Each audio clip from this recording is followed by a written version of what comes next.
Alléluia. Amen. Que Dieu nous bénisse. Amen.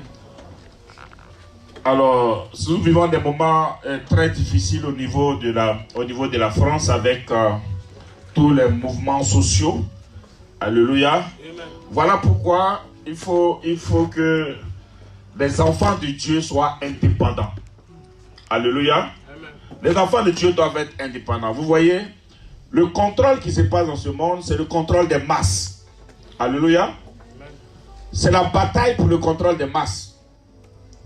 Un côté veut contrôler les masses, l'autre côté dit non, nous on n'est pas d'accord, nous aussi on veut contrôler les masses. Alléluia. Amen.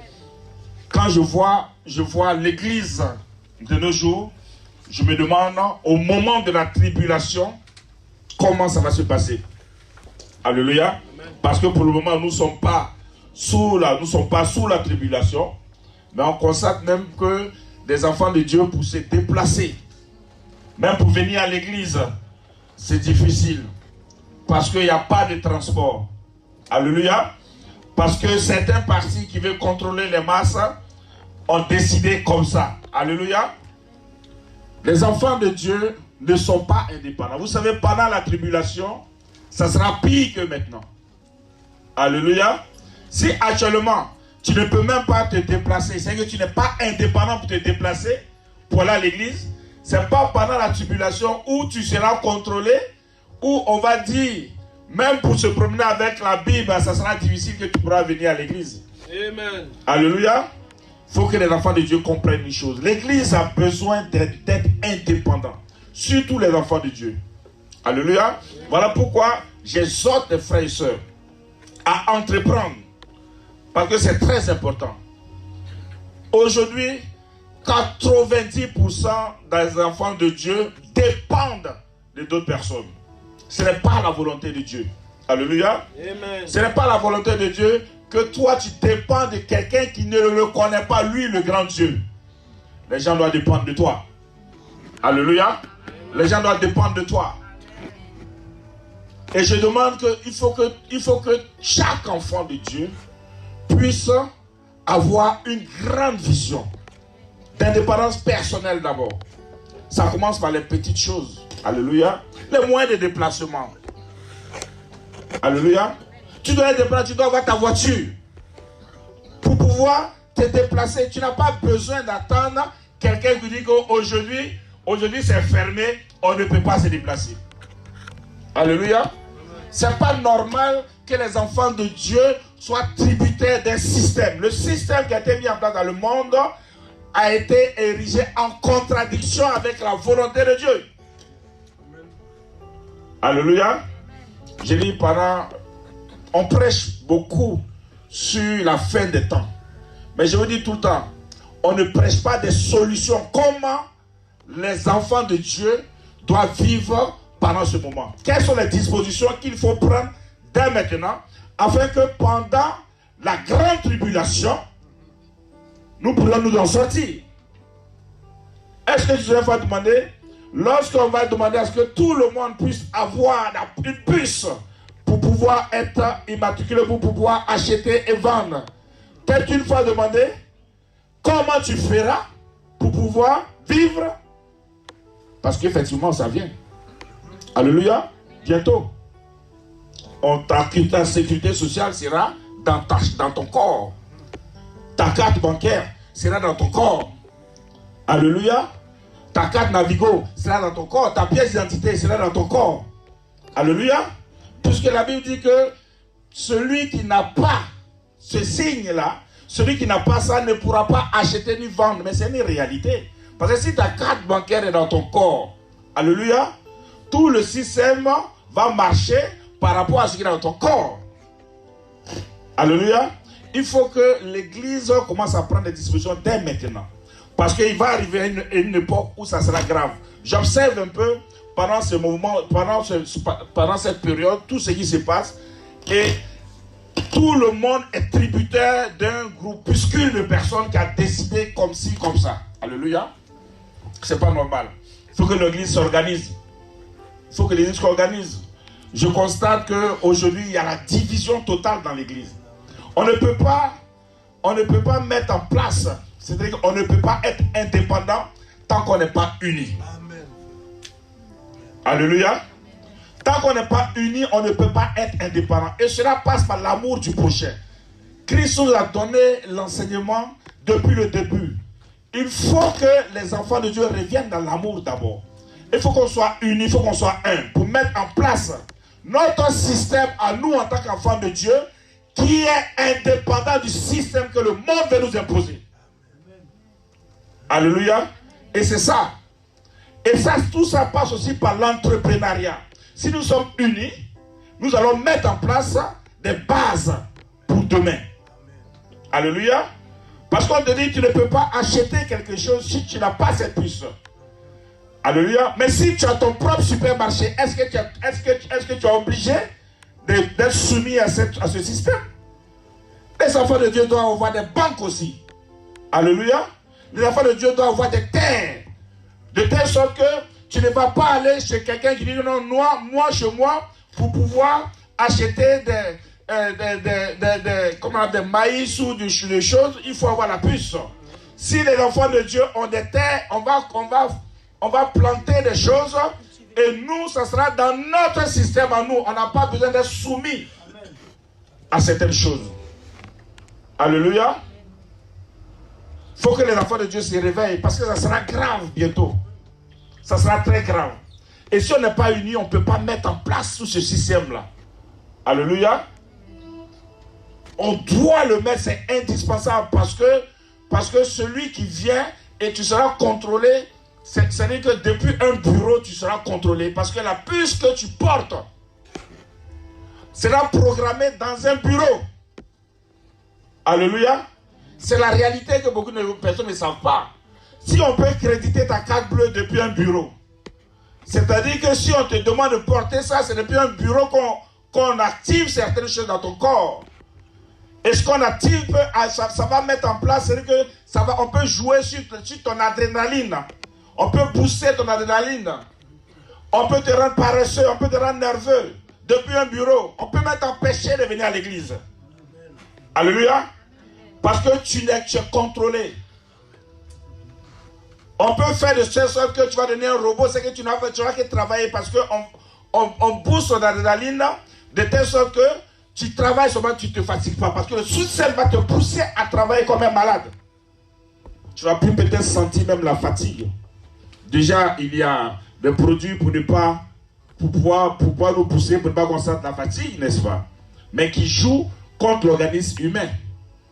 Alors, si on te le met dans le corps, sache une chose, qu'on peut faire en sorte que tu ne vas pas sentir la fatigue. Mais ça ne sera pas à ton profit, ça sera au profit de ceux qui contrôlent le monde. Alléluia. Soyez indépendants. Amen. Mais ça commence par les petites choses. Amen. Dès maintenant, tu dois réfléchir. De la même manière que tu travailles pour ton patron. Pourquoi toi-même, tu ne peux pas être un patron? Amen. Alléluia. Amen. On dit souvent dans l'église, on va prêcher souvent que Jésus. Mais tout ça, ça fait partie de l'enseignement de Jésus. Amen. Alléluia. Les saints de l'Écriture ne nous ont pas demandé d'être éternellement des esclaves. Amen. Ou des personnes qui sont soumises à d'autres personnes. Alléluia. Amen. On prêche un Dieu qui est grand. Pourquoi est-ce qu'on va toujours être les derniers? Pourquoi est-ce que nous ne sommes pas obligés de toujours tendre la main? Il faut que nous aussi on donne. Alléluia. Mais c'est assurant, Dieu est un Dieu d'excellence. Quand on parle de Dieu, on parle de la gloire. Alléluia. Un pauvre n'est pas dans la gloire. Notre Dieu est un Dieu glorieux. Nous sommes le reflet de Dieu. Mais aujourd'hui, tous ceux que les chrétiens ont tellement de problèmes, tellement de difficultés. Souvent même l'église, pour payer les charges de l'église, c'est difficile. Or, un enfant de Dieu, une seule personne peut s'occuper des charges de l'église. Ce n'est pas normal. Il faut que l'église, il faut que les enfants de Dieu se réveillent. Ce n'est pas l'objet de mon message, mais ce n'est pas pourquoi le Seigneur veut que je parle de ça. Il faut qu'on se réveille. Je vois des personnes intelligentes, des personnes battantes. Vous êtes assis, vous êtes des personnes, vous avez des qualités, vous avez toute l'intelligence. C'est-à-dire que vous faites, quand vous commencez un petit truc, on sent que ça prend. Mais vous pouvez mettre au profit cette intelligence-là afin de bâtir quelque chose pour que les gens travaillent aussi pour vous. Tu n'es pas obligé de travailler tout le temps pour les gens, pour les personnes. Alléluia. Il faut comprendre une chose, parce qu'arrivé à un moment, si tu ne commences pas à être dépendant maintenant, tu vas souffrir. Actuellement, tu souffres. Parce que pour quitter, même si tu dois revenir à la maison, il n'y a pas de transport. Tu souffres. Mais c'est le début de certaines choses. Il faut imaginer ce que tu vis aujourd'hui, multiplié par 20 au moment de la grande tribulation. Ça sera comme ça. Il faut que tu sois indépendant. Ce matin, on va parler de la foi.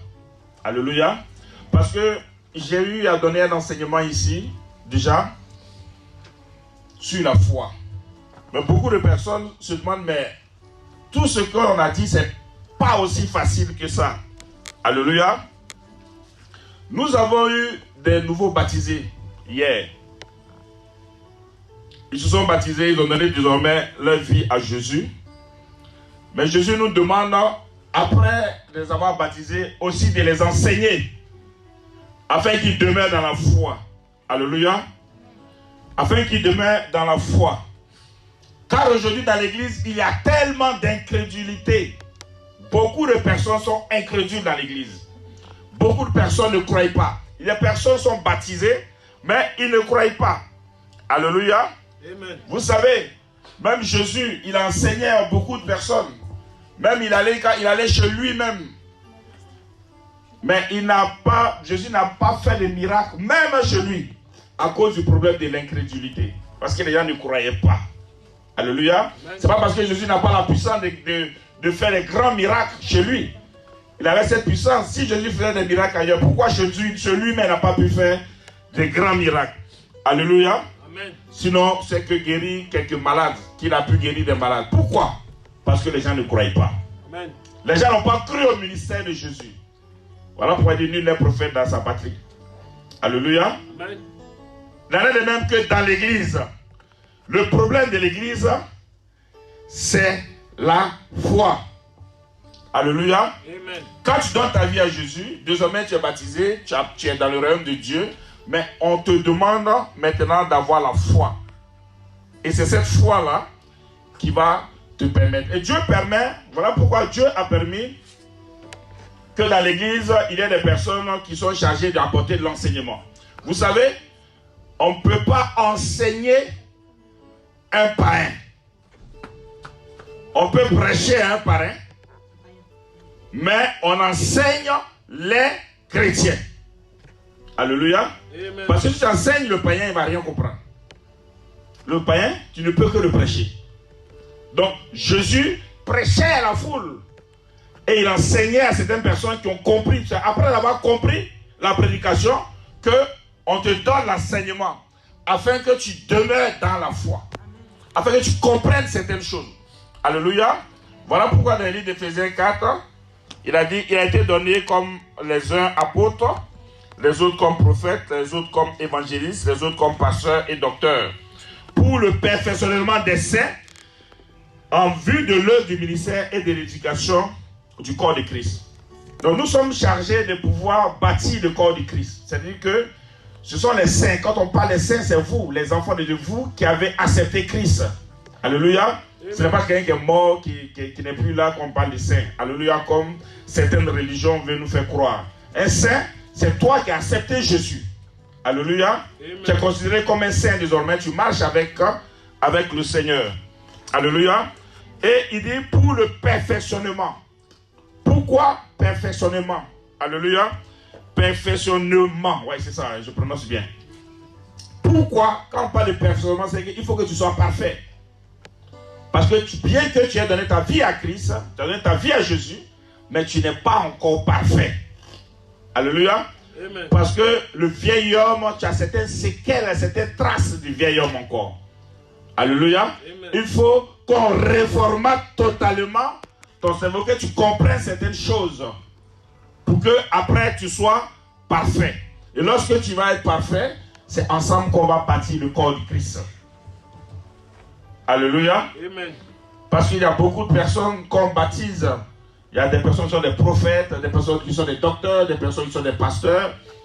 Et s'ils n'ont pas compris la parole de Dieu, ils n'ont pas compris l'enseignement, il est très difficile de pouvoir rentrer dans la bénédiction que Dieu a prévue. Voilà pourquoi Hébreux 11 dit que la foi c'est une ferme assurance des choses qu'on espère, une démonstration des choses de celles qu'on ne voit pas. Alléluia. Et Romain nous disait aussi, le juste vivra par la foi. Alléluia. Amen. Le juste vivra par la foi. Qui on peut appeler juste de nos jours? Alléluia. Amen. Vous savez, le mot foi a été... La première fois on a entendu parler de foi, c'est Abraham. Soit Abraham. Alléluia. Amen. On a commencé à parler de la foi. Et c'est la première apparition du mot foi dans la Bible. Alléluia. Et le mot foi, le mot foi, c'est croire. Alléluia. Il faut croire. Désormais, vous devez croire. Tout ce que Dieu vous demande, c'est de croire. On ne vous demande pas autre chose. Parce que ce n'est pas vous qui faites. Parce que désormais, vous êtes une nouvelle créature. Il y a un nouvel être qui est avec vous. C'est lui qui fera maintenant tout. Alléluia. Amen. Tout ce qu'on vous demande, c'est de croire. Alléluia. C'est tout ce qu'il vous demande. Et c'est très important de croire. Car quand on croit, on peut bouleverser beaucoup de choses. Quand on croit, on peut déplacer des montagnes. Prends le livre de Luc 17, verset 3.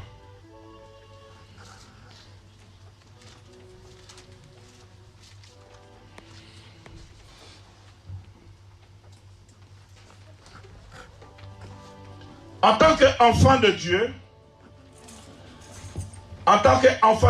sachez une chose, lorsque vous naissez de nouveau, lorsque vous venez à Christ, il y a ce qu'on appelle la foi souveraine qui est donnée à tout enfant de Dieu pour te permettre de croire. Alléluia. Amen. Tout enfant de Dieu, il y a une foi qui t'est attribuée automatiquement. C'est cette petite foi-là qui fait que tu pries au moins un peu. Alléluia, parce que le païen, il ne prie pas. Vous comprenez? Il n'a rien à cirer à la prière. Mais si toi, tu pries, et si même tu te déplaces pour venir ici à l'église, c'est une foi qui t'a été attribuée. Alléluia. Mais là où beaucoup d'enfants de Dieu commettent l'erreur, beaucoup de personnes demeurent avec la foi qui leur a été attribuée lorsqu'ils sont venus à l'église, lorsqu'ils ont donné leur vie à Jésus. Cette foi ne suffit pas pour faire beaucoup de choses. Hier, tu as été baptisé. Alléluia. Amen. En tant qu'enfant de Dieu, Dieu t'a communiqué quelque chose. Désormais, tu as l'Esprit de Dieu et il est avec toi. Mais il y a un grand chemin à faire. Alléluia. Amen. Pour que vous puissiez grandir. Vas-y, lis le verset. Luc 17, verset 3, nous nous levons pour la parole de Dieu. Je lis dans le nom de Jésus. Prenez garde à vous-même. Si ton frère a péché, reprends-le. Et s'il se repent, pardonne-lui. Verset 4. Et s'il a péché contre toi 7 fois dans un jour, et que 7 fois il revienne à toi, disant, je me repens, tu lui pardonneras. Amen, amen, amen. Vous voyez, la Bible déclare, prenez garde à vous-même, si ton frère a péché, reprends-le, et s'il se repent, pardonne-lui, et s'il a péché contre toi 7 fois, dans un jour, et que 7 fois il revient à toi, disant je me repens, tu lui pardonneras. Alléluia. Asseyez-vous. Et quelle fut la réaction des apôtres? Parce que ce que le Seigneur demande ici, c'est très compliqué. Alléluia. Il dit, il faut pardonner. Il dit, s'il a péché contre toi, s'il se répand, pardonne. S'il a péché contre toi 7 fois, il faut pardonner encore. Alléluia. Il dit s'il se répand, il faut encore pardonner. Et la réaction des apôtres a été vraiment bizarre parce que ça là c'est trop compliqué. Parce que dans le monde on ne pardonne pas comme ça. Alléluia. Mais Christ dit, quel que soit ce qu'ils feront, il faut pardonner. Jusqu'à 7 fois. S'il vient, il fait, il pêche, il va, il fait encore, il vient. Il te demande pardon, pardonne. Et les apôtres ont regardé. Ils ont dit, qu'est-ce qu'ils ont dit? Verset 5. Les apôtres dirent au Seigneur, augmente-nous la foi. Ils ont regardé la fin là, ils ont dit, si c'est comme ça là, vraiment, il faut augmenter notre foi. Alléluia. Parce que c'est trop difficile, c'est trop compliqué ce que Christ demande. La foi qu'ils avaient reçue, pourtant ils avaient reçu la foi. Alléluia. La foi qu'ils avaient reçue ne leur permettait pas d'arriver à ce stade de pardon. Alléluia. Amen. Voilà pourquoi beaucoup d'enfants de Dieu, quand ils sont à l'église, ils trouvent que c'est trop compliqué à faire de Dieu là. Alléluia. C'est compliqué parce que la foi que tu as ne te permet pas de gérer certaines choses. Alléluia. Il dit, augmente-nous la foi. Et ça, c'est l'un des passages l'un des versets les plus contradictoires dans la Bible. Alléluia. Parce que vous allez comprendre certaines choses. Vas-y. Verset 6. Et le Seigneur dit, si vous aviez de la foi comme un grain de sénévé, vous diriez à ce sycomore, déracine-toi et plante-toi dans la mer, et il vous obéirait. Donc ça c'est un verset qui est pas trop bien compris dans la Bible. Vous savez, la Bible, il y a beaucoup de versions bibliques. Beaucoup de versions. Alléluia.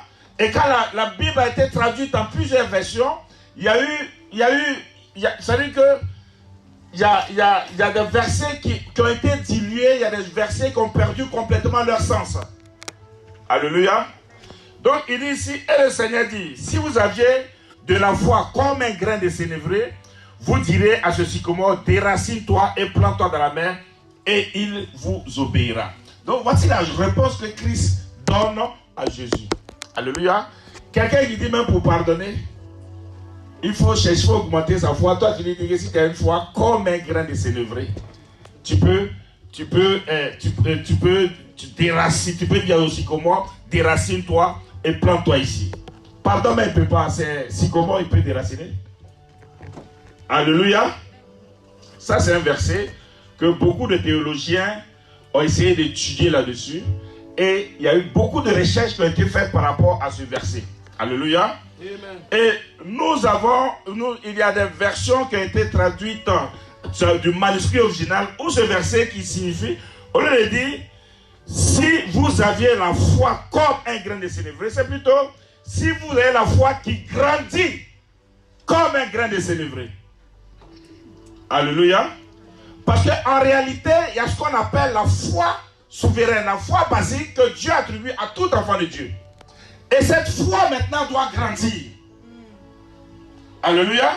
Parce que la foi que tu as reçue hier, lorsqu'on t'a baptisé, cette foi que tu as est une petite foi que Dieu donne, une foi basique. Alléluia.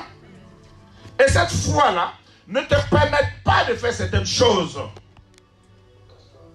Cette foi a besoin d'être alimentée. Cette foi a besoin, quand on alimente quelqu'un, il grandit. Alléluia. Donc, les théologiens ont compris réellement que la foi doit grandir. Donc, si vous aviez la foi qui grandit comme un grain de sénévé. Parce que le grain de sénévé, effectivement, est très petit. Alléluia.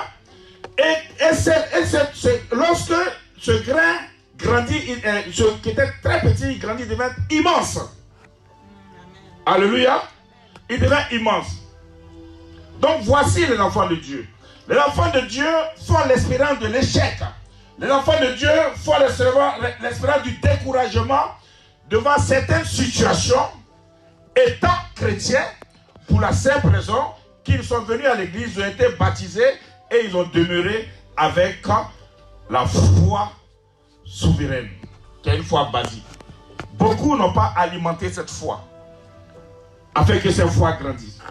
Voilà pourquoi souvent, tu as certaines tribulations dans l'église, tu es découragé, tu n'irais pas dans le monde. Alléluia. Toute personne qui va alimenter cette foi qu'il a reçue, sa foi va grandir, il pourra tenir certaines choses. Et il pourra réellement rentrer dans la destinée prophétique que Dieu a décidé pour lui. Alléluia. Voilà pourquoi la Bible nous dit que la foi vient de ce qu'on entend. Et ce qu'on entend vient de la parole de Dieu. Alléluia. Ça ne s'adresse pas à des païens. Ça s'adresse à des chrétiens. Alléluia. Parce que si tu n'entends pas la parole de Dieu, Dieu dans sa parole nous a toujours instruit de méditer sa parole nuit et jour. Car c'est en cela que nous réussirons dans toutes nos entreprises. Alléluia. Amen. Il y a la prière, il y a la méditation, il y a les enseignements, tout ce qui concerne la parole de Dieu, c'est ce qui va te permettre de grandir. Alléluia. Amen. Voilà pourquoi, enfant de Dieu, nouveau baptisé, qui ne médite pas, qui vient à l'église quand il veut, il a 90% de chances qu'il rétrograde. On parle de rétrogradation pour quelqu'un qui était quelque part, qui était avancé et qui est revenu en arrière. Alléluia. Donc, si dans l'église, nous avons le jargon de rétrograde, ça s'adresse à des personnes qui étaient avancées, qui sont revenues en arrière. Parce que si tu n'alimentes pas cette foi, par la parole de Dieu, par la prière, par la louange et tout, tu vas revenir en arrière. Et en arrière, c'est quoi? Tu vas manger ton vomi. Alléluia. Voilà comment beaucoup de personnes dans l'église, qui étaient les personnes zélées qui étaient dans l'église, ont reçu beaucoup de tribulations, beaucoup d'attaques. Mais pour la simple raison que la foi n'était pas alimentée comme il se doit, ils ont laissé tomber. Alléluia. Souvent, ils vont accuser peut-être le pasteur. Alléluia. Parce que le pasteur lui-même, c'est un homme comme toi. Il n'est pas à l'abri aussi de pouvoir chuter. Donc, tu ne peux pas regarder à un homme pour pouvoir dire que non, c'est à cause de lui, ce pasteur-là, il est comme ça. Voilà pourquoi moi, je suis retourné dans le monde. Alléluia. Amen. Tout le monde a la parole de Dieu aujourd'hui. Alléluia. Qui est la Bible. Et tu as désormais le Saint-Esprit. Alléluia. Donc lorsque tu vas méditer la parole de Dieu chez toi à la maison, que tu pries, tu peux être en connexion parfaite avec l'Esprit de Dieu. Qui va te faire grandir. Alléluia. Tu vas te permettre de pouvoir vaincre certaines choses. Prends Luc 17, verset 3.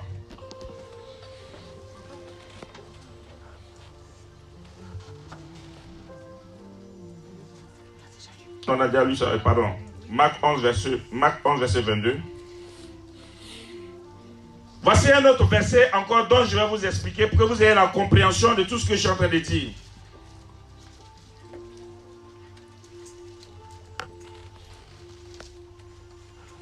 Marc 11, verset 22. Jésus prit la parole et leur dit: ayez foi en Dieu. Je vous le dis en vérité, si quelqu'un dit à cette montagne: ôte-toi de là et jette-toi dans la mer, et s'il ne doute point en son cœur, mais croit que ce qu'il dit arrive, il le verra s'accomplir. C'est pourquoi je vous dis, tout ce que vous demanderez en priant, croyez que vous l'avez reçu et vous le verrez s'accomplir. Amen, amen, amen. Donc, voici un autre verset parallèle pour pouvoir vous ouvrir encore votre esprit, que vous compreniez certaines choses. Alléluia. La Bible déclare, Jésus prit la parole et leur dit: ayez foi en Dieu. Alléluia. C'est écrit dans ta Bible, ayez foi en Dieu, n'est-ce pas? Alléluia. Et il continue un peu plus loin. Je vous le dis en vérité, si quelqu'un dit à cette montagne: ôte-toi de là et jette-toi dans la mer, et s'il ne doute point en son cœur, mais croit que ce qu'il dit arrive, il le verra s'accomplir. C'est pourquoi je vous le dis, tout ce que vous demanderez en priant, croyez que vous l'avez reçu et vous verrez s'accomplir. Alléluia. Donc nous nous basons sur les Saintes Écritures qui dit ayez foi en Dieu. Si nous avons foi en Dieu, alléluia, c'est que si nous croyons en Dieu, tout ce qu'on demandera, on pourra l'obtenir. N'est-ce pas? Amen. Alléluia. Amen. Qui croit en Dieu ici? Tout le monde croit en Dieu. Tout ce que tu demandes, tu l'obtiens automatiquement. Alléluia. Amen. Tout ce qu'on demande, est-ce qu'on l'obtient automatiquement? Alléluia. Tu peux obtenir comme tu peux ne pas obtenir. Pourtant, tu crois en Dieu. La Bible dit, pardon. Ayez foi en Dieu. Si tu as foi en Dieu, tout ce que tu demanderas en priant, sache que tu vas l'obtenir. Que tu l'as déjà même obtenu. Mais combien de fois, toi, enfant de Dieu, tu n'as pas fait l'expérience de l'échec sur ce que tu demandes? Pour information, même Satan croit en Dieu. Hein? Les démons aussi croient que Dieu existe. Alléluia. C'est vrai, nous devons croire en Dieu. Nous devons croire en Dieu, c'est très important. Alléluia. Amen. Mais il y a une chose que la Bible nous enseigne. Et là encore, ça va encore dans le sens des traductions. Alléluia. Amen. Du manuscrit original. Parce que vous savez que le français est une langue qui fait perdre le sens de beaucoup de choses. Voilà pourquoi, enfant de Dieu, il faut aussi beaucoup faire des recherches pour comprendre certaines choses. Alléluia.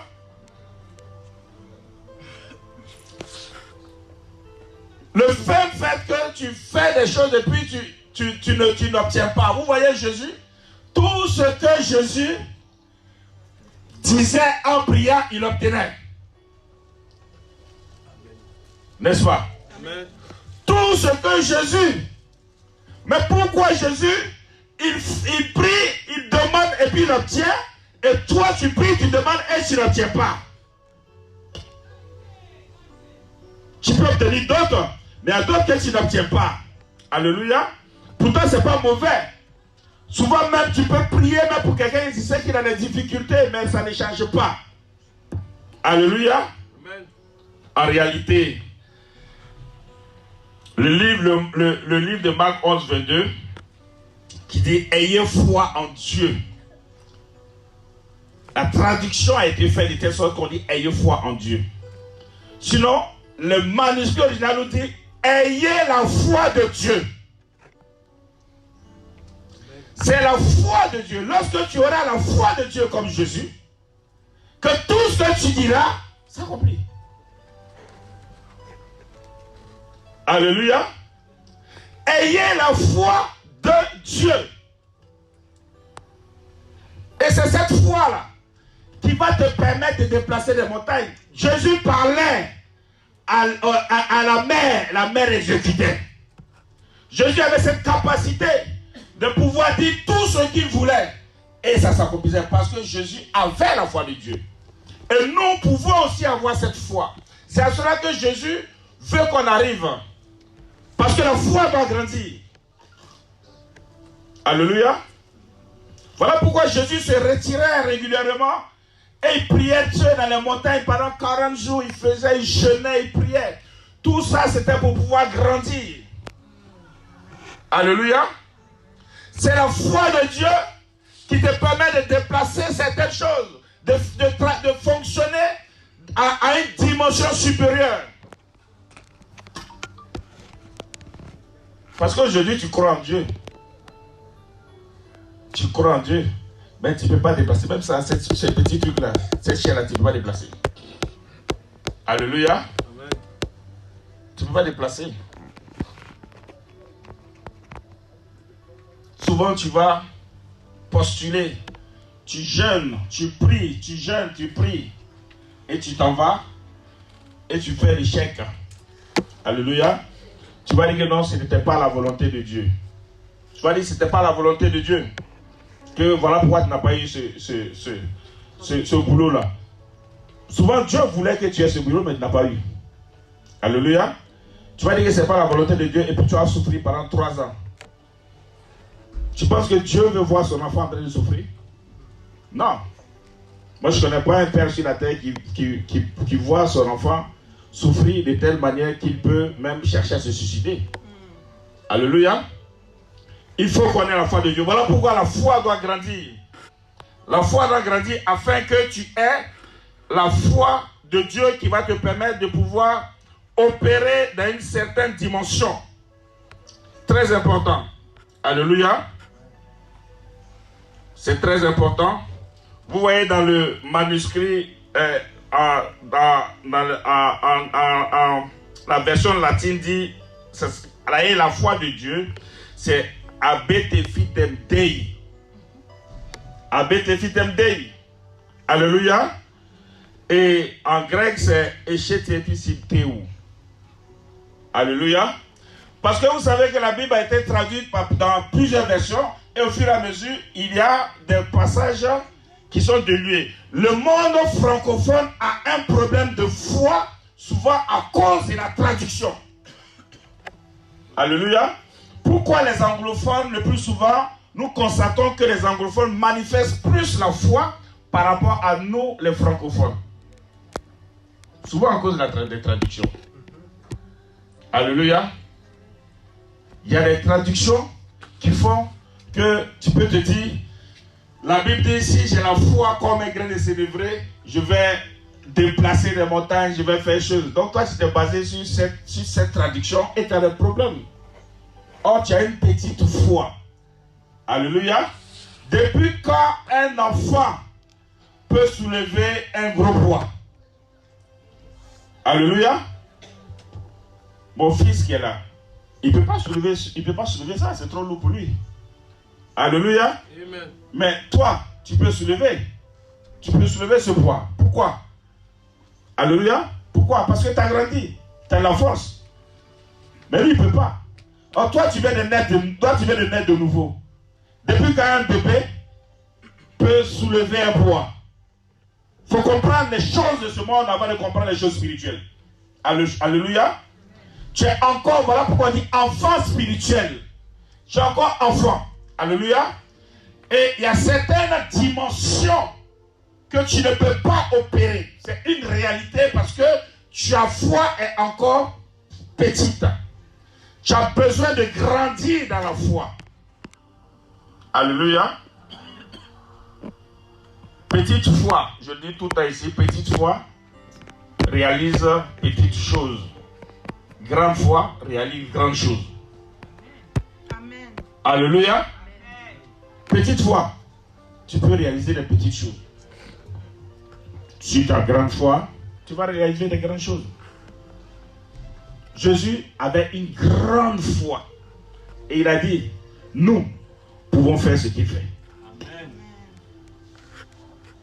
Jésus a dit qu'on peut le faire. Même plus que lui. Pourquoi? Tout réside dans la foi. Alléluia. Tout réside dans la foi. Et avec cette foi, tu pourras faire beaucoup de choses.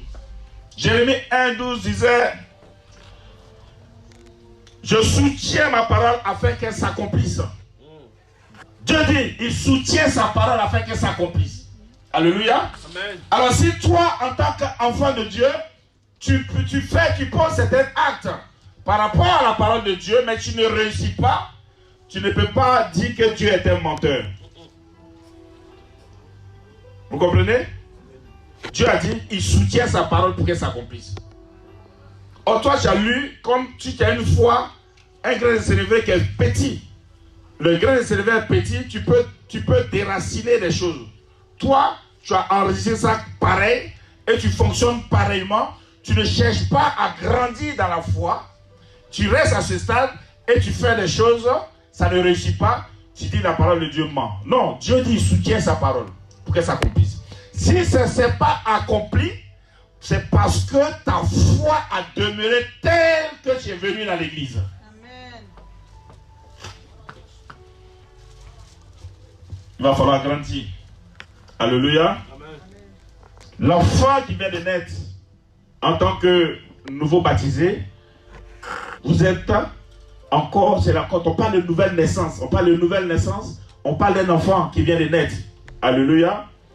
ne peut pas se permettre de manger des gros plats de riz. Alléluia. Au début, on va donner des biberons à l'enfant. On va donner du lait. Alléluia. On va lui donner du lait et petit à petit, on va lui donner après des purées. C'est ça, non? Voilà, des compotes. Et au fur et à mesure, il pourra manger du riz, il pourra manger des gros chicots. Alléluia. Quand tu seras au stade des gros chicots, tu seras élevé à une certaine dimension. Même nous qui nous tenons sur la chair, nous avons besoin encore de grandir dans la foi. Alléluia. Amen. Sinon on ne va plus prier. Mais pourquoi la Bible nous dit, même nous-mêmes là, on doit prier nuit et jour. On doit méditer encore la parole de Dieu. Parce que c'est en cela qu'on peut grandir spirituellement. Alléluia. En tant qu'enfant de Dieu, né de nouveau, si vous ne priez pas, vous n'êtes pas dans la présence de Dieu, vous n'êtes pas dans la parole de Dieu, vous ne pouvez pas grandir.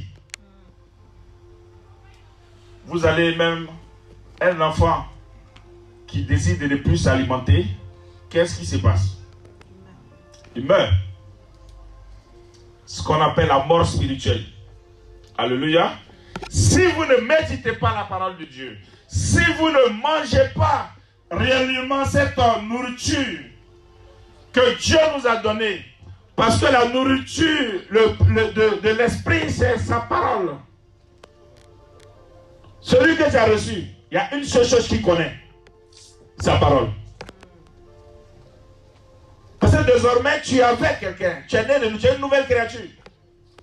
Il y a un être avec toi, ne fonctionne qu'avec sa parole. À la fois, la chair a besoin de certaines nourritures, des gâteaux, tout ça pour pouvoir avoir la force pour faire beaucoup de choses. L'esprit se nourrit de la parole. Alléluia. Il faut être alimenté constamment. Constamment. Et il y a des choses que tu ne vas pas comprendre. Et quand tu vas arriver à l'église, Dieu aura certainement un serviteur de Dieu afin de t'enseigner pour te donner les révélations de certaines choses qu'il a données dans sa parole. Parce que peut-être tu ne peux pas comprendre certaines choses.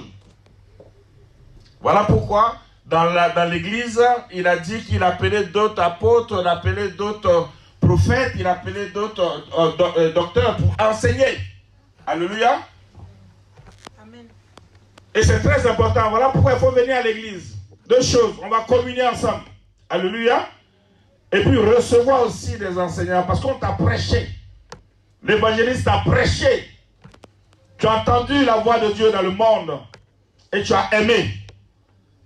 Alléluia. Mais après, quand tu viens à l'église, pour que tu sois assise, pour pouvoir grandir, tu as besoin d'avoir de la nourriture. De la bonne nourriture. Qui vient de Dieu. Alléluia. Amen. Sinon, tu ne peux pas. Il est impossible à quelqu'un qui ne reçoit pas de la nourriture de Dieu comme il se doit, de demeurer dans l'église. Ou, du moins ça, tu peux demeurer dans l'église, mais tu peux être un religieux. Parce que depuis l'enfance, tes parents t'ont habitué à aller à la messe. Alléluia. Tu allais à la messe depuis l'enfance. Donc quand tu as grandi, tu t'es rappelé que mon papa m'a habitué à ça. Donc le dimanche, tu prends toute la famille et vous venez comme à la messe. Alléluia. C'est de la religiosité. Tu viendras, mais tu n'es pas là. Tu viens par habitude. Parce que c'est comme ça, par éducation. Tradition, si on veut dire. Non, l'église, c'est pas ça. Alléluia. L'église, ce n'est pas ça, c'est complètement autre chose. Et qu'il faut comprendre. Alléluia. Prends le Matthieu 13, verset 31.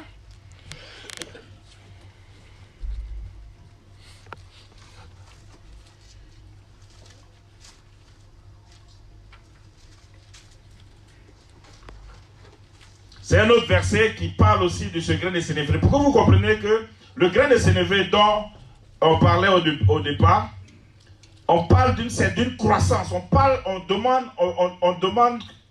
d'une croissance par rapport à ce grain de sénévé. Alléluia. Pas une comparaison. Si c'est comme un grain de sénévé, c'est comme une comparaison. Non. On dit que le grain de sénévé doit grandir. Alléluia. Comme ta foi doit grandir. Vas-y. 13-31. Il leur proposa une autre parabole et il dit: le royaume des cieux est semblable à un grain de sénévé qu'un homme a pris et semé dans son champ.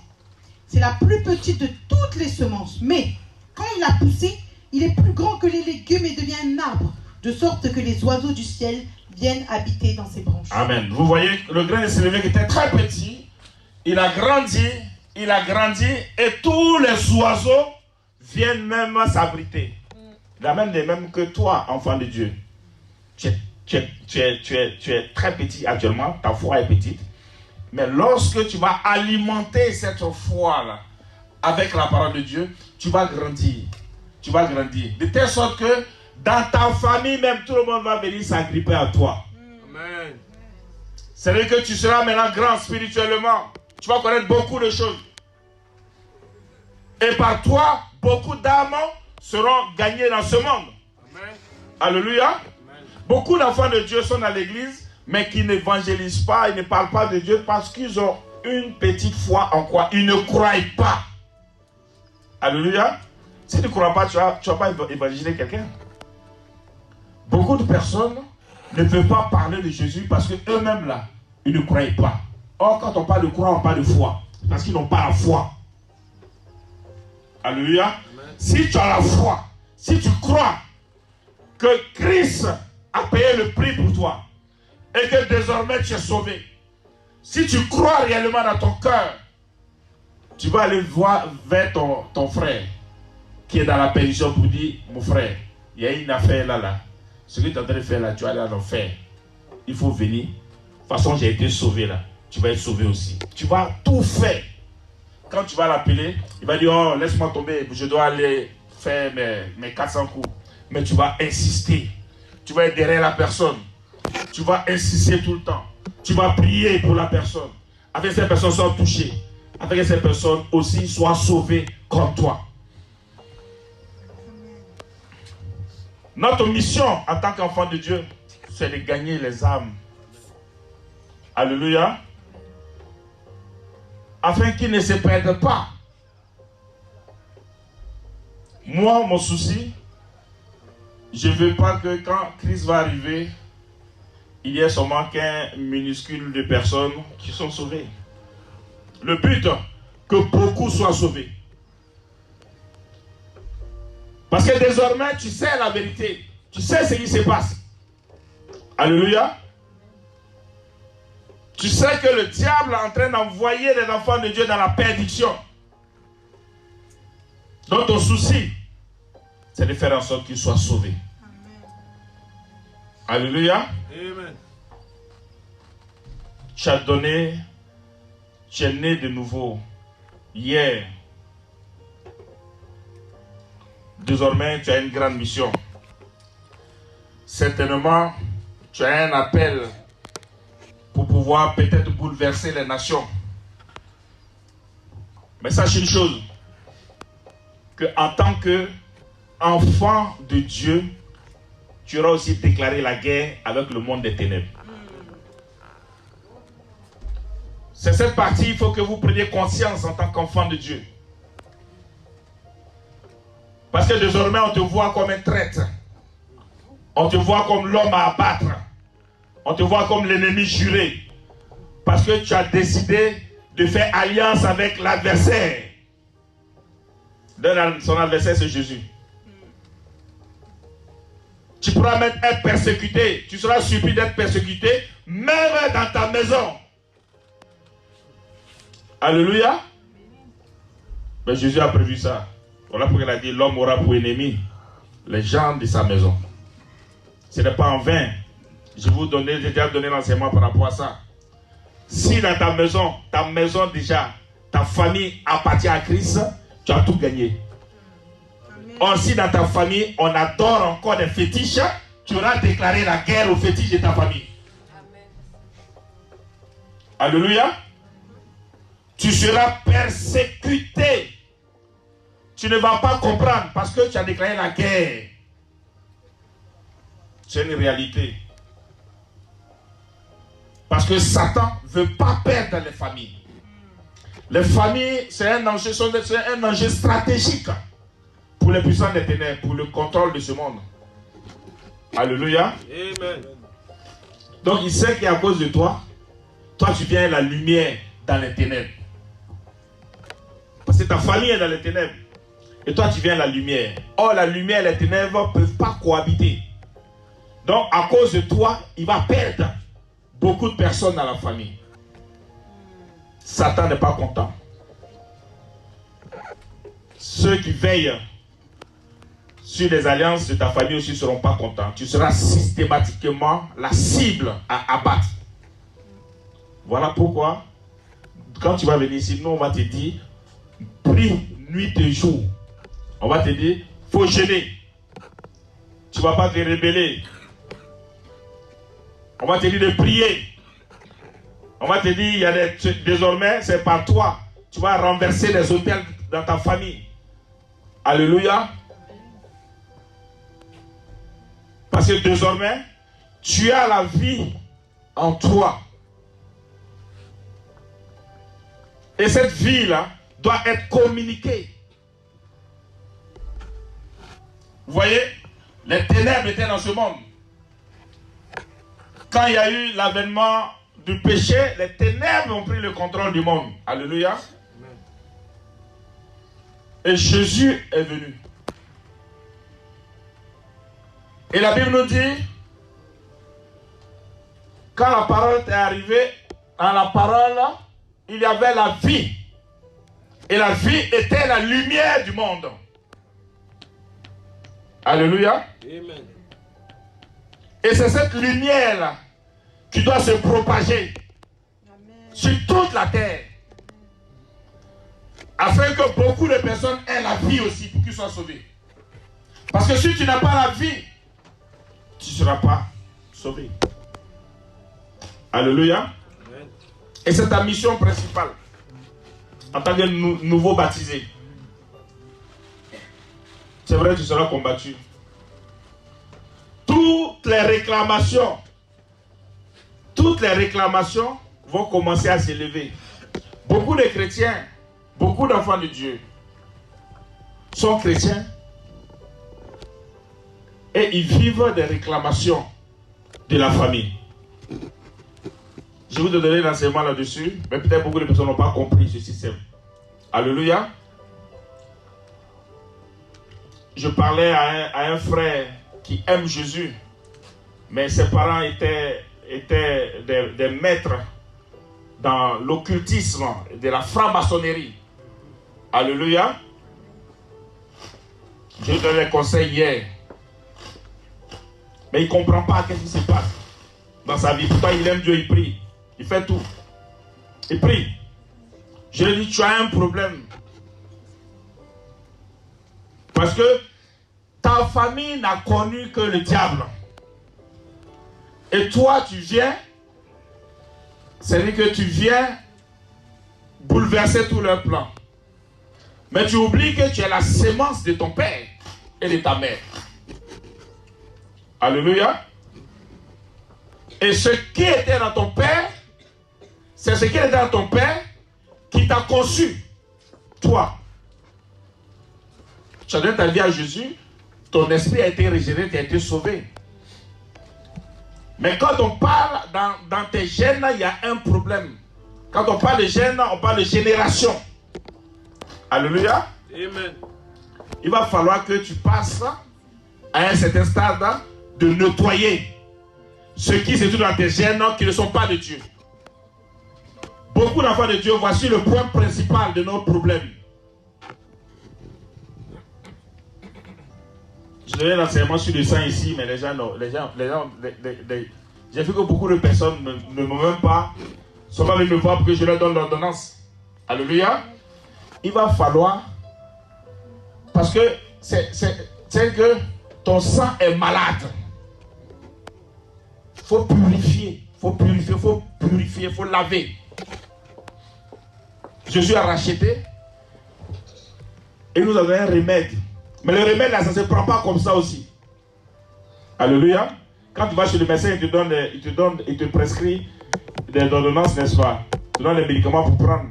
On dit, bon, il faut prendre pendant 6 mois. Mais il te dit comment prendre. Alléluia. C'est ça qu'on appelle une ordonnance. Jésus nous a prescrit ça. Pour pouvoir attaquer. Parce que spirituellement, il a régénéré l'esprit. Il t'a racheté. Mais physiquement, là, ils sont encore dans ton sang. C'est eux qui font la réclamation. Et ils te donnent la solution pour pouvoir laver complètement ton sang qui est impur. Les maladies de ton papa, de ta maman. Il faut que tu sois désinfecté. Parce que si tu n'es pas désinfecté, ils vont te réclamer. Par exemple, désormais, le pacte disait que, bon, on fait ça, donc voilà ce que le père doit avoir. Mais toi, désormais, comme tu n'es plus avec eux, tu ne dois pas avoir. Ils ferment tout systématiquement. Donc il y a la prière, mais il y a le stade de la purification qui est très importante. La purification se fait en 2 étapes. Il y a la purification spirituelle au niveau de l'esprit et il y a la purification physique au niveau de la chair et du sang. Parce que nous sommes faits de 3 entités. Le corps. Alléluia. Il y a aussi l'âme et il y a l'esprit. Si l'esprit a été complètement racheté, alléluia, Dieu te donne maintenant le stade de pouvoir purifier, parce que c'est nous là, c'est ton corps là qui va aller au travail, c'est ton corps qui va posséder beaucoup de choses, c'est toi physiquement. Or physiquement, ça a été vendu. Automatiquement, ils ont tout fermé parce que tu es chez l'ennemi. Donc, tant que tu ne les neutralises pas, qui sont dans ton sang, tu vas vivre ce qu'on appelle les réclamations de la maison de ton père. Et tu ne vas pas comprendre souvent l'église. Tu vas vivre souvent certaines malédictions qui ont été attribuées à ton père ou à ta mère. Tu ne vas pas comprendre. Alléluia. Amen. J'insiste souvent là-dessus parce que je sais qu'il y a beaucoup de personnes qui sont dans ce cas. Alléluia. Mais ce n'est pas le médecin qui va aller chez toi pour te forcer à te guérir. Amen. Il faut que tu viennes voir le médecin. Amen. Tu vas à l'hôpital pour qu'on te donne l'ordonnance.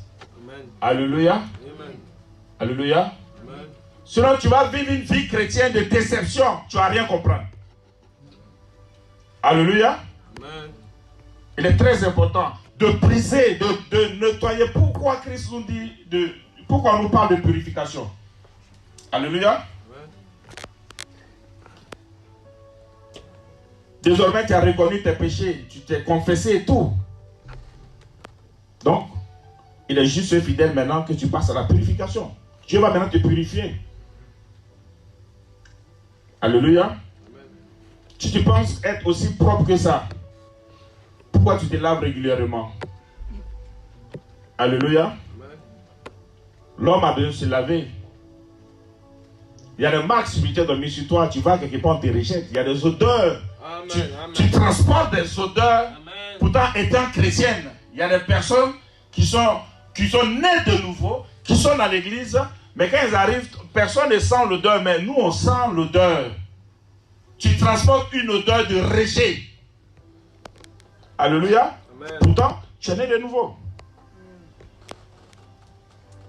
Il faut te laver. Il faut enlever. Alléluia. Donc, il y a beaucoup de choses qu'il faut que vous sachiez.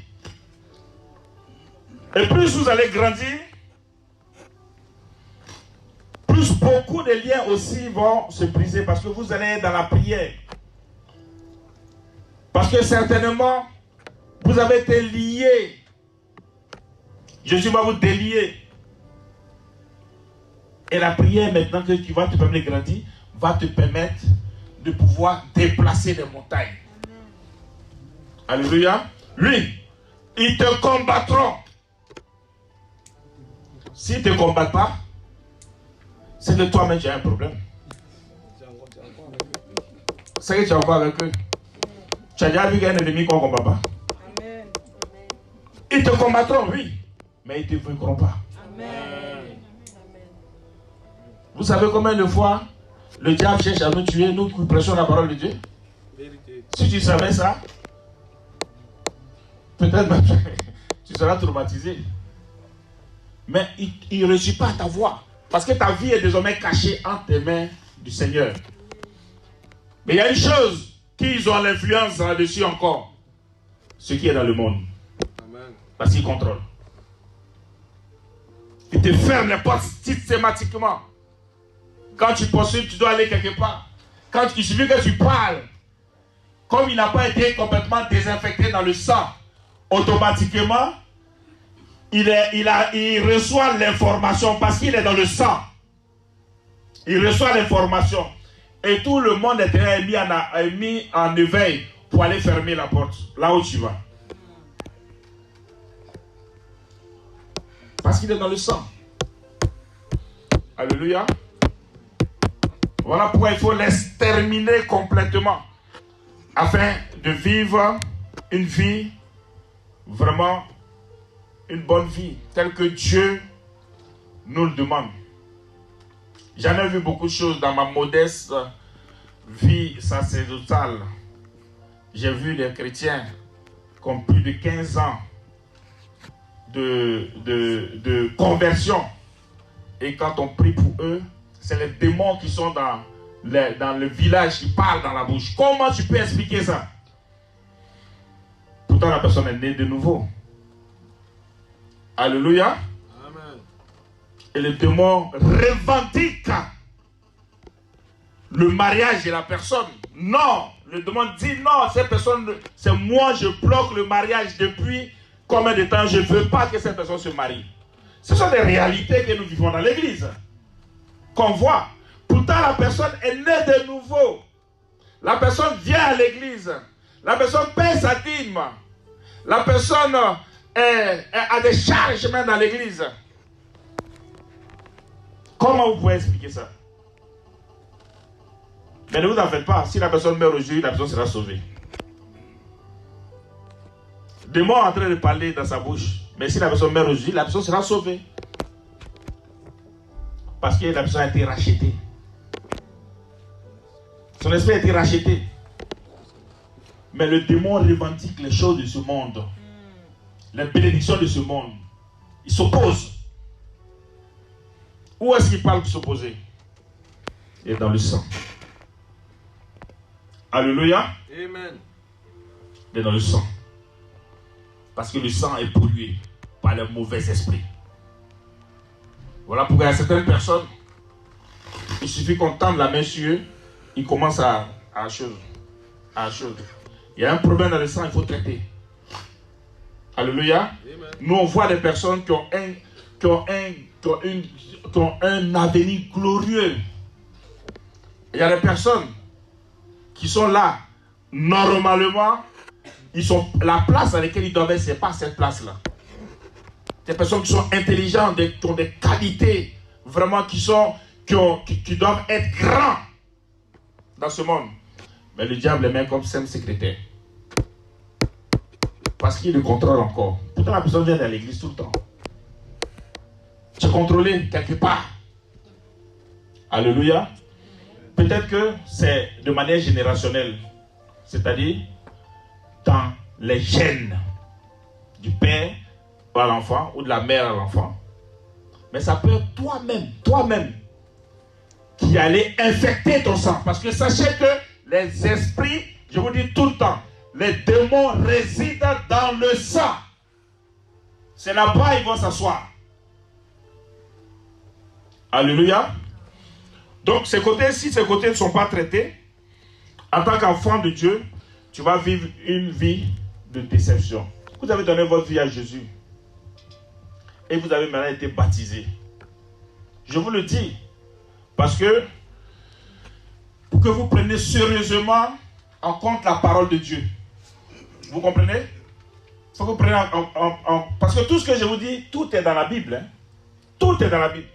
Quand je parle de la purification du sang, Christ a dit, pour qu'on prenne réellement, régulièrement la Sainte Seine. Alléluia. Je vous ai dit qu'on le prend chaque dimanche. Ce n'est pas chaque dimanche on prend. C'est une nourriture. Est-ce une nourriture, on prend ça? On prend ça, tu manges une fois par semaine? Hein? Il dit, ma chair est une nourriture. Mon sang est un breuvage. Breuvage, c'est un médicament. Alléluia. Amen. C'est pourquoi? C'est pour ton sang. Pour les extraire complètement. Et il y a des passages bibliques que tu dois prendre, accompagner et faire ça tous les jours pour que tu sois complètement nettoyé, purifié de ceux qui résident dedans. Ça peut être pendant 1 an. Amen. Quand il y a une maladie grave là, on ne te donne pas ça pour une semaine. Hein? Le médecin peut te dire, prends cette ordonnance là, pendant 1 an, il faut suivre. Tu prends le comprimé matin, midi, soir. Matin, midi, soir. Quand tu viens, tu prends chaque dimanche. Ça ne suffit pas. J'aurais aimé qu'on se réunisse tous les jours ici et puis on va faire la cérémonie. Mais on ne peut pas. Donc toi, tu as un rôle à jouer à la maison. Alléluia. Amen. C'est à la maison que Christ il a donné l'instruction. Il a dit à ce voilà, prenez ça en souvenir de moi. Prenez ça. Voilà ma nourriture. Mon corps, le pain envahit ça c'est ma nourriture. Ça, c'est le sang. C'est mon sang. Prenez ça, c'est un breuvage. C'est à quelqu'un qui est malade qu'on donne un médicament. Parce que le diable a eu le temps de pouvoir t'asservir et t'infecter au maximum quand tu étais dans le monde. Alléluia. Il y a des personnes qui étaient gravement malades après un repas céleste qui ont été guéris. Amen. Vous savez ça? Des personnes qui avaient même des cancers et tout, avec la Sainte Seine, qui ont été guéris. Comment vous expliquez ça? Nettoyage. Alléluia. C'est un nettoyage, c'est une guérison qui s'opère. On a beaucoup de problèmes. Nous sommes sauvés. Mais il y a un autre côté qu'on n'a pas traité. Alléluia. Je vous exhorte à continuer. Alléluia. Et en tant qu'enfant de Dieu, je vais terminer rapidement avec nos chers baptisés.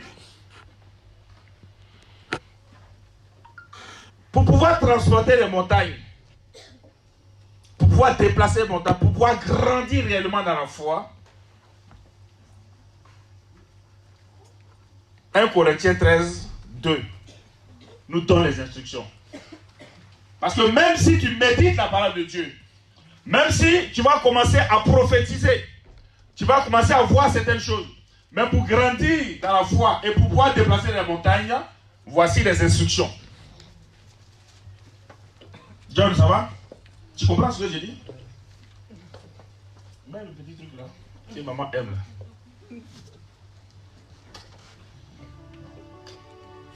1 Corinthiens 13, verset 2. Et quand j'aurai le don de prophétie. Parce que tu peux être maintenant où tu vas commencer à grandir. Et tu vas maintenant chercher à déplacer les montagnes. C'est-à-dire que tu es maintenant un grand dans la foi. Mais il y a quelque chose qu'il faut que tu rajoutes. Et je préfère que tu prends le livre, la version Darby. La version Darby. Quelle est la version Darby en français?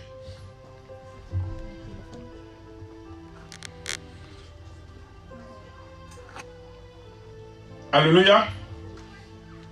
Parce que la prière, c'est bien. Ça va te permettre d'être en contact avec Dieu. Alléluia. La parole de Dieu que tu vas méditer nuit et jour, les enseignements que tu vas recevoir, c'est bien. Il faut que tu mettes maintenant certaines choses en pratique. Vas-y. Et si j'ai la prophétie et que je connaisse tous les mystères et toute connaissance. Version Bible d'Abi, ce que tu as? Version Bible d'Abi? Oui. Bon, moi je vais lire. C'est encore mieux pour moi.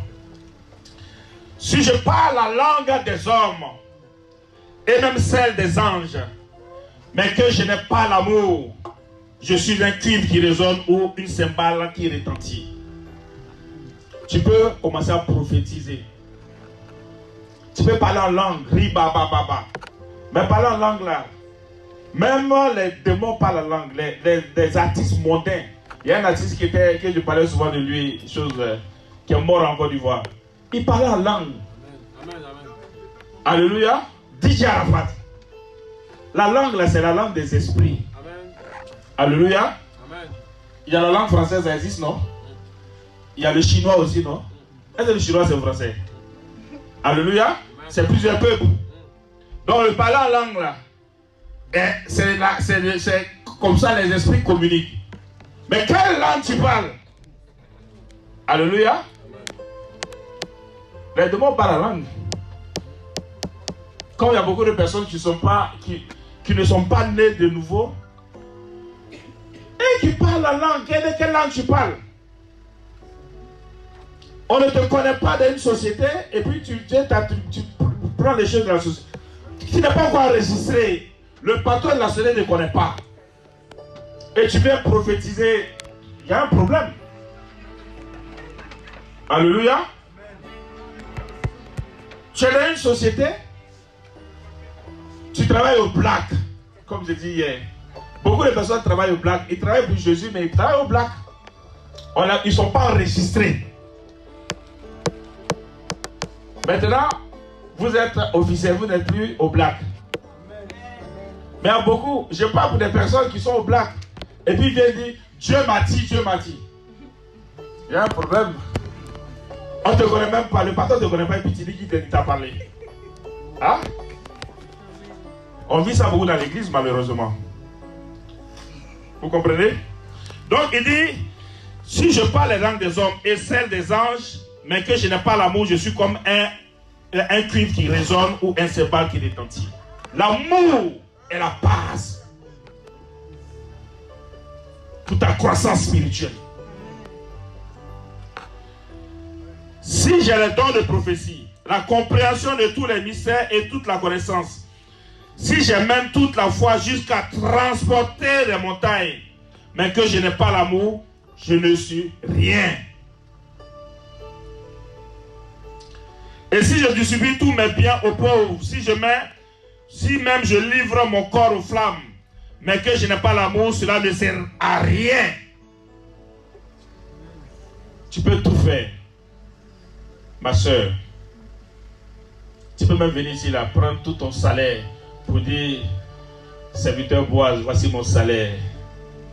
Moi, je vais prendre. Parce que j'en ai besoin. Alléluia. Mais sache, si tu n'as pas l'amour, tu n'es rien. Tu comprends? Si même je lis mon corps aux flammes, mais que je n'ai pas l'amour, cela n'a rien. L'amour est patient. Il est plein de bonté. L'amour n'est pas envieux. Il faut que vous ayez ces qualités-là. Soyez patient. Alléluia. Plein de bonté. L'amour n'est pas envieux. L'amour ne se vante pas.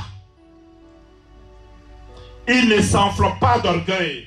Il ne fait rien de malhonnête. Il ne cherche pas son intérêt. Il ne s'irrite pas. Il ne soupçonne pas le mal. Il ne se réjouit pas de l'injustice. Mais il se réjouit de la vérité. Il pardonne tout. Vous voyez quand Jésus a parlé aux apôtres au début là. Il dit si on te fait quelque chose, si quelqu'un ne sait pas, il faut pardonner. Ils ont demandé, augmente-nous la foi. Alléluia. C'est trop dit, il faut augmenter la foi. Avec l'amour, ta foi va se décupler. Alléluia. Il ne cherche pas son intérêt, il ne s'irrite pas, il ne soupçonne pas le mal, il ne se réjouit pas de l'injustice, mais il se réjouit de la vérité. Il pardonne tout, il croit tout, il espère tout, il supporte tout.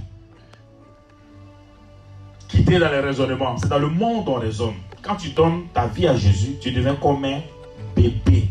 Amen. Alléluia. Quelqu'un qui raisonne a un problème de foi. Quand on dit quelque chose, ah mais pourquoi on fait ça? Pourquoi c'est comme ça? Non, pourquoi c'est comme ça? Alléluia. Il ne faut pas raisonner.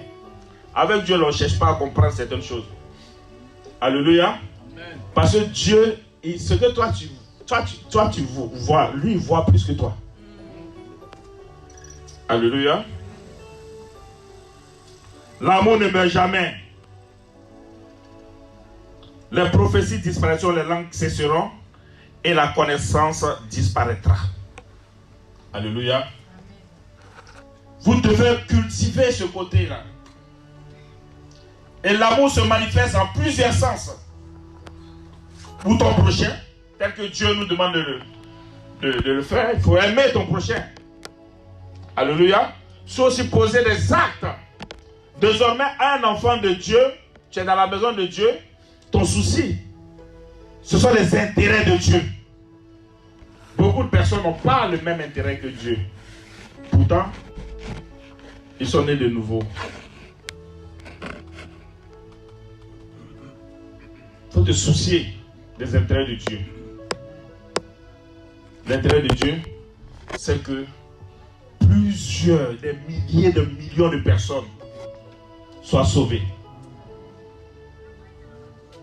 Mais pour que les personnes soient sauvées là, Dieu a permis que nous nous réunissions ici, dans l'église. Alléluia. Sans l'église, les gens ne seront pas sauvés. C'est notre voix qui porte. Christ passe par nous. Et nous, enfants de Dieu ici, on va mettre des stratégies afin de gagner beaucoup de personnes. Voilà pourquoi, si tu n'as pas l'amour en toi, tu ne peux pas gagner une âme. Voilà pourquoi vous devez être des exemples. Chez vous, à la maison, partout. Et si tu es là, tu fais tout le temps parler avec ton mari, que ton mari n'est pas converti, comment lui va donner sa vie à Jésus? Alléluia. Ou bien si c'est toi là, si c'est toi l'homme, ta femme n'est pas convertie, tu veux qu'elle soit convertie, mais c'est toi, tu vas chercher toutes les petites filles du quartier. Comment elle va te suivre à l'église? Alléluia. Nous devons pardonner. Les disputes, les paroles inutiles, les querelles, vous devez sortir dedans. Tu dois maintenant, j'ai dit, il n'a pas passé, j'ai donné l'information. Il faut reformater ta manière de fonctionner. Le Saint-Esprit va t'aider. Car ce n'est pas de toi seul que tu pourras. On va te remercier. On va s'élever pour remercier le Seigneur.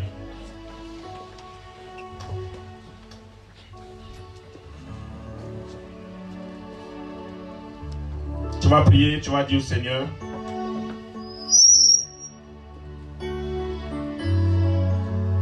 tel que les apôtres ont demandé à Christ d'augmenter la foi. Tu vas demander au Seigneur, tu vas lui dire que tu as besoin qu'il augmente ta foi, qu'il te donne la force de pouvoir résister aux épreuves de ce monde, de méditer sa parole, et qui te remplisse et qui te permet de grandir encore avec lui. Qui te donne la force de vaincre, mais surtout qui ne te soumet pas à la tentation, qui l'éloigne de toi toute force de famille qui ne sont pas de Dieu. Parle, prie à Dieu, prie au Seigneur. Dis-lui de te permettre de grandir dans la foi. Seigneur, nous te bénissons pour ta grâce.